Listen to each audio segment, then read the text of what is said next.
Digital marketing నేర్చుకుని AI tools వాడుతూ డబ్బులు సంపాదించాలనుకుంటున్నారా? ఈ నెంబర్కి కాల్ చేయండి.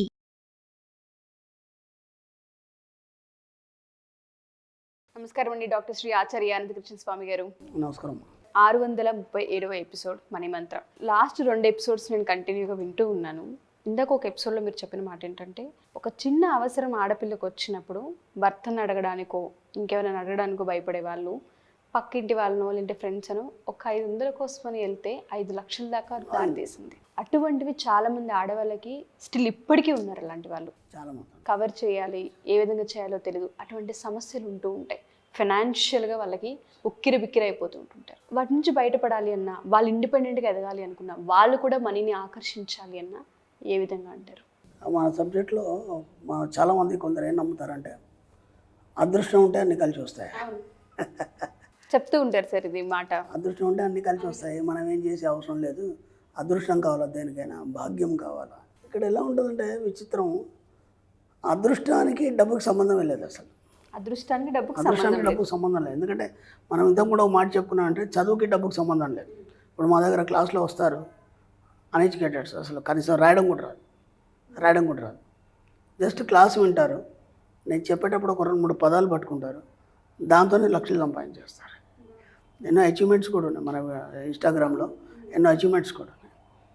ఇంకా కొందరు ఉన్నారు, వాళ్ళని చూస్తే అనిపిస్తుంది అసలు వీళ్ళు నిజమేనా చెప్తుంది అనిపిస్తుంది. నేనే ఆశ్చర్యపోతాను. వాళ్ళు ఎవరు కూడా నాకు తెలియదు. వాళ్ళు అచీవ్మెంట్స్ చెప్తున్నప్పుడు ఈ అమ్మగారు ఏంటి ఇలా సాధించారా, ఇంత సాధించారా, మనమే ఆశ్చర్యపోతాం. ఓ 50 లక్షలు పెట్టి ఇల్లు కొన్నాను అంటారు, లేదంటే ఓ కారు కొన్నాను అంటారు, లేదంటే ఒక 20 లక్షలు అప్పు కట్టేశాను నేను 3 నెలల్లో అంటారు. అంటే ఎలా ఉంటుందంటే సిచ్యువేషన్, అక్కడ అదృష్టం తోడు కాలేదు వాళ్ళకి. అదృష్టం తోడు కావాలనుకున్నప్పుడు ఈ 10-20 సంవత్సరాల నుంచి వాళ్ళు ఇబ్బందులే పడుతున్నారు. ఇంకెప్పుడు వస్తుంది అదృష్టం? 20 సంవత్సరాల నుంచి రాని అదృష్టం ఇప్పుడే వస్తుందా? కొందరికి 50 సంవత్సరాలే అదృష్టం రాదా? ఎప్పటికీ అలా పరిస్థితులు అలాగే ఉంటాయా? 50 సంవత్సరాలనే అదృష్టం రాలేదా? అప్పటికి ఇంకా అప్పుల్లోనే ఉంటారా? ఒక ఎంప్లాయీని తీసుకున్నప్పుడు కానీ కొందరు తీసుకున్నప్పుడు, కొందరు సిచ్యువేషన్ నేను ఆలోచించినప్పుడు, వాళ్ళు చనిపోయిన తర్వాత వాళ్ళ అప్పులు పిల్లలు కడతారు. అది ఎంత దౌర్భాగ్యం వస్తుంది. పిల్లలు ఎందుకు కన్నాము? మన అప్పులు కట్టడానికి కన్నాము మనం అసలు. వాళ్ళకు ఫస్ట్ నువ్వు కన్నందుకు వాళ్ళకి అన్ని సకల సౌకర్యాలు ఇవ్వాలి. ఒక తండ్రిగానో తల్లిగానో బాధ్యత మీది. అది ఇవ్వలేని పరిస్థితి. ఎప్పుడు వాళ్ళకి ఏ కోరికలు కోరినా సరే ఇప్పుడు కాదు, ఇప్పుడు డబ్బు లేదు, ఇప్పుడు సరిపోదు, ఇవే తప్ప ఏనాడు కూడా వాళ్ళు అడిగిన దానికి మరి పుష్కలంగా ఇచ్చింది లేదు. అర్థమైంది? దాంతోపాటు అప్పులు చేసి పెట్టారు. మీరు చనిపోయిన తర్వాత కూడా మీ అప్పులు కట్టాలి వాళ్ళు. ఎంతవరకు ఇది? ఒక లిమిట్ అనేది. మరి వాళ్ళకి అదృష్టం ఎందుకు తెలిసి రాలేదు? వాళ్ళు ఏం పాపం చేశారు? ఒకసారి ఆలోచించి. అదృష్టం అనేది నీకు కలిసి రాదు, అదృష్టాన్ని నువ్వు కొని తెచ్చుకోవాలి. మన సబ్జెక్ట్లో మనం కొని తెచ్చుకుంటాం అదృష్టాన్ని. అదృష్టం అనేది కలిసి రావడం, అదృష్టం అనేది ఒకటి ఉండడం, అట్లాంటివి ఏమీ లేవు మన సబ్జెక్ట్లో. ఎందుకంటే ఒక మామూలు వ్యక్తి, ఒక కామన్ మ్యాన్ ఈరోజు ఇంత సంపాదించి స్థాయికి వస్తున్నాడు, దాంతోపాటు ఒక మంచి చక్కని క్రమశిక్షణ కలిగి ఉన్నాడు అంటే దీనికంటే కారణం ఏంది? సబ్జెక్ట్లో మనం పెట్టే నియమాలు కావచ్చు, లేదంటే మనం చెప్పే పద్ధతి కావచ్చు, లేదా డబ్బును ఆకర్షించే విధానం కావచ్చు, ఇవన్నీ తనకు అదృష్టాన్ని తీసుకొచ్చి పెట్టాయి. అర్థమవుతుంది? తనే తెచ్చుకున్నాడు తన అదృష్టాన్ని. కాబట్టి ఎవరో మీ తలరాత రాశారు, మీ జీవితం ఇలా ఉంది, అదృష్టం కలిసి వస్తుంది, వాడికి అదృష్టం కలిసి వచ్చింది, ఇట్లాంటి మాటలు నమ్మకండి. First point.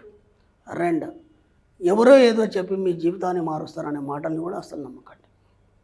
మన సబ్జెక్టులో లేదు. ఎందుకంటే మన సబ్జెక్ట్లో మనం ఎవరి మాట వినాం. ఎందుకు? మాటలు ఎవరు వింటారు? మీ యొక్క లో ఫ్రీక్వెన్సీ ఉన్నప్పుడు మాత్రమే ఎదుటివారి మాటలు వింటారు. అప్పుడే వాళ్ళు ఆర్థిక ఇబ్బందులు ఎదుర్కొంటారు. ఆర్థిక ఇబ్బందులు ఎదుర్కొంటున్నారంటే మీరు లో ఫ్రీక్వెన్సీలో ఉన్నారు. అంటే మీ లోపల ఉన్నటువంటి అనంతమైన శక్తిని మీరు ప్రజ్వలింపచేస్తలేరు. ఎప్పటికప్పుడు వాళ్ళ మాటలు వీళ్ళ మాటలు ఏం చేస్తుంది, దాన్ని అనగదొక్కేస్తున్నారు. కాబట్టి మీరు పైకి రావట్లేదు. అప్పుడేమవుతారు? ఆ వ్యక్తి ఇతరుల మీద ఆధారపడడం, లేదా దేవుడని ఒక పదార్థాన్ని నమ్మడం, లేదంటే జ్యోతిషం అనే ఒక దాన్ని నమ్మడం. అంటే ఇతరులు ఏదైతే చెప్తారో దాన్ని నమ్మి అదే నిజమని నమ్ముకొని దాంతోనే మోసపోవడం, దాంతో డబ్బు సమయం అన్నీ వృధా చేసుకోవడం, ఇంకా లాస్ అయిపోతున్నా సరే ఇంకా ఏదో ఉంది బయట, దీనికంటే ఆవలి ఇంకేదో ఉందనే ఒక ఆలోచనతో మొత్తం తన ఉనికిని కోల్పోవడం జరుగుతుంది. ఇప్పుడు మనం ఏం చేసామంటే ఇవన్నిటి అవతలు ఇంకేముంది, అది ఎలా పనిచేస్తుంది అనేది మనం చూపించాం. మన సబ్జెక్ట్లో ఇప్పటిదాకా మనం ఏదైతే నమ్ముతూ వచ్చామో, ఈ నమ్ముతూ వచ్చింది నీకు ఎక్కడైతే నువ్వు ఆగిపోయినావో ఆ తర్వాత ఏముందనేది మనం చూపించగలిగాం. అంటే సబ్జెక్ట్ అంతా కొత్తగా ఉంది, దీంట్లో ఎలాంటి రిస్క్ లేదు, ఎలాంటి ఆలోచన విధానం లేదు. జస్ట్ నీకు కావాల్సిన దాన్ని కోరుకోవడం, పొందడం అంతే. రెండే సింపుల్ థింగ్. దీనికి ఖర్చు లేదు. ఫస్ట్ ఎవరిని నమ్మడం లేదు, ఎవరి మీద ఆధారపడడం లేదు, ఏది లేదు ఇక్కడ. జస్ట్ నీ యొక్క ఫ్రీక్వెన్సీని పెంచుకోవడం వల్ల, అంటే నీ యొక్క ఆలోచన విధానాన్ని పెంచుకోవడం వల్ల, నీలో ఉన్నటువంటి జీవరసాయన శక్తిని నువ్వు ఉత్పన్నం చేసుకోవడం వల్ల నీకుగానే అన్నీ సంపాదించుకోవడం, నీకుగానే నీ అదృష్టాన్ని సృష్టించుకోవడం జరుగుతుంది. ఇక్కడ ఏం చెప్తున్నావు అంటే, ఒక వస్తువు నీ లోపలికి రావడానికి, నీ దగ్గరికి రావడానికి దానికి జీవరసాయన శక్తి, భూరసాయన శక్తి రెండు తోడు కావాలంట. ఎందుకంటే ప్రతి వస్తువు ఎక్కడ తయారవుతుంది? భూమి లోపల తయారవుతుంది. ఇక్కడ ఉన్న మెటీరియల్ అంతా భూమి నుంచి వచ్చింది కదా, అవునా కదా? ఇప్పుడు ఆ భూమిలో సూర్యుడి ద్వారా కెమికల్ రియాక్షన్ జరుగుతుంది. ప్రతి వస్తువు ఏం జరుగుతుంది? సూర్యుడి ద్వారా భూమి లోపలికి ఆ సూర్యకిరణాలు లోపల అక్కడ కెమికల్ రియాక్షన్ జరిగి ఆ వస్తువు రూపొందుతుంది. దాన్ని మనం బయటికి తీసి మెటీరియల్ తెచ్చిస్తాం. ఇప్పుడు నీకేం కావాలి? నీకు కావాల్సిన కోరిక నువ్వు కోరుకోవడానికి నువ్వు భూమి మీద ఉన్నావు కాబట్టి భూమిలో ఉన్న సంపద నీకు రావాలి. అలాగే మనం ఏం చెప్తామంటే, రోజు ఉదయం లేసి, ఇంతకుముందు కూడా చెప్పాం మనం, ఒక్కసారి సూర్య నమస్కారం చేయాలి. ఎందుకంటే కృతజ్ఞత, అతని ద్వారానే సంపద అంత వస్తుంది కాబట్టి, భూమి నుంచి అంత సంపద వస్తుంది కాబట్టి మనం దానికి ఒక కృతజ్ఞత చెప్పుకోవాలి. లేవగానే భూమి మీద కాలు పెడుతూనే మన పూర్వీకులు చెప్పారు, లేవగానే భూమి ఒకసారి మొక్కాలని. మొక్కాలంటే దేవుడు అని కాదు, అక్కడ దానికి కృతజ్ఞత చెప్తున్నాం. ఒక నమస్కారం చేయడం అంటే కృతజ్ఞత. అది ఏదో మనని మించి ఒక అనంతమైన ఎనర్జీ ఉంది. ఆ ఎనర్జీని మన లోపలనే చూసుకోవాలన్నప్పుడు ఆ భూమి నుంచి, అలాగే నీ శరీరంలో వచ్చే జీవరసాయన శక్తి, ఆ భూరసాయన శక్తిని ఈ రెండింటిని ఏకం చేసినప్పుడు ఇవి రెండు విశ్వానికి సప్లై చేయబడి అక్కడి నుంచి నువ్వు కోరుకున్నది నీ జీవితంలో రావడం జరుగుతుంది. ఇది సూత్రం. ఇది సైంటిఫిక్. ఇది నేనేదో చెప్పడం కాదు, ఇది సూత్రం. ఇది ఒక వస్తువు ఎట్లా ఉత్పన్నం అవుతుంది, ఎలా నీ దగ్గరికి వస్తుంది అనే దానికి ఈ సూత్రం. ఇది దీనికి అదృష్టానికి సంబంధం ఏముంది? True sir. మనం ఎక్కడ స్టార్ట్ చేసిన టాపిక్, అదృష్టానికి దీనికి సంబంధం ఏముంది? దీన్ని ఎలా చేయాలన్నప్పుడు ఏం చేస్తాం మనం? జస్ట్ మనం మనీ మెడిటేషన్లో కూర్చుంటాం, లేదంటే అఫర్మేషన్ చేస్తాం, లేదంటే పదే పదే ఆ వస్తువుని ఊహిస్తాం. ఊహించడం వల్ల ఏమవుతుంది? నీ లోపల ఉన్న ఎనర్జీ షట్చక్రాల ద్వారా ఆ సహస్రారం నుంచి విశ్వానికి చేరుతుంది.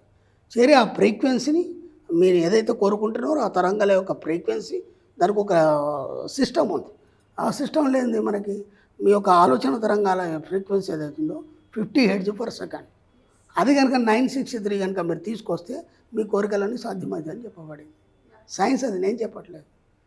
963 తీసుకురావాలంటే అప్పుడు మీరు ఏం చేయాలి? సింపుల్గా మీ యొక్క పాజిటివ్నెస్ని పెంచుకోవాలి. వీలైనంత మట్టి ఎక్కడైనా సరే పాజిటివ్నెస్ని పాజిటివ్ మాట్లాడడం వల్ల ఏమవుతుంది? మీ యొక్క ఫ్రీక్వెన్సీ లెవెల్ పెరుగుతుంది. సింపుల్.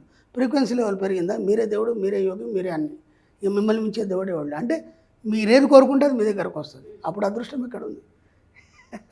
కాబట్టి అదృష్టాన్ని మీరే సృష్టించుకుంటారు. అదృష్టం అనేది మీతోనే ఉంటుంది. ఎవరో ఇస్తే అదృష్టం రాదు, ఎవరిని మొక్కితే అదృష్టం రాదు, ఎవరి చేతనో నీకు అదృష్టం అనేది ఉండదు. అన్నీ నువ్వే సృష్టించుకుంటావు, నువ్వే దేవుడు అని చెప్పబడుతుంది మన సబ్జెక్ట్. చాలా వరకు అదృష్టం మనకి రాసి పెట్టలేదేమో అని మాట్లాడేవే ఎక్కువ విన్నాము. అదృష్టాన్ని మనం కొని తెచ్చుకోవాలి. ఎందుకంటే సైంటిఫిక్గా మనకు ప్రూఫ్ అయింది కదా, ఇది ఒక సబ్జెక్ట్ అనేది ఉంది కదా. ఏదో మనం ఇక్కడ కూడా మనం అతిశయోక్తులు చెప్పట్లేదు, అది వాస్తవాలే చెప్తాను. దాన్ని నువ్వు ఒకసారి ప్రయత్నం చేస్తే కదా నీకు తెలుస్తుంది. అసలు క్లాసెస్ ఎప్పుడెప్పుడు ఉండబోతున్నాయి? చాలా మంది అడిగేది క్లాసుల వివరాలు చెప్పండి అని.